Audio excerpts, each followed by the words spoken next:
'twas the night before Christmas, when all through the house not a creature was stirring, not even a mouse. The stockings were hung by the chimney with care, in hopes that St. Nicholas soon would be there.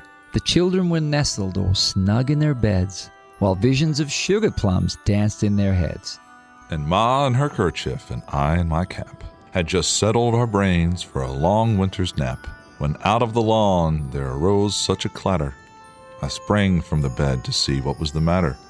Away to the window I flew like a flash, tore open the shutters and threw up the sash. The moon on the breast of the new-fallen snow gave the luster of midday to objects below, when what to my wondering eyes should appear but a miniature sleigh and 8 tiny reindeer. With a little old driver, so lively and quick, I knew in a moment it must be Saint Nick. More rapid than eagles his reindeer they came, and he whistled and shouted and called them by name. Now Dasher, now Dancer, now Prancer and Vixen, on Comet, on Cupid, on Donner and Blitzen. To the top of the porch, to the top of the wall, now dash away, dash away, dash away all. So up to the housetop the reindeer they flew, with a sleigh full of toys and St. Nicholas too. And then in a twinkling I heard on the roof the prancing and pawing of each little hoof. As I drew in my head and was turning around, down the chimney St. Nicholas came with a bound. He was dressed all in fur from his head to his foot, and his clothes were all tarnished with ashes and soot.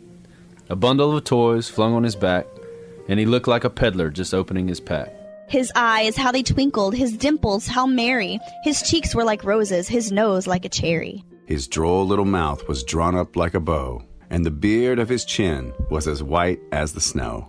The stump of a pipe he held tight in his teeth, and the smoke it encircled his head like a wreath. He had a broad face and a little round belly that shook when he laughed like a bowl full of jelly. He was chubby and plump, a right jolly old elf, and I laughed when I saw him in spite of myself. A wink of his eye and a twist of his head soon gave me to know I had nothing to dread. He spoke not a word but went straight to his work, and filled all the stockings, then turned with a jerk, and laying his finger aside his nose, and giving a nod up the chimney he rose.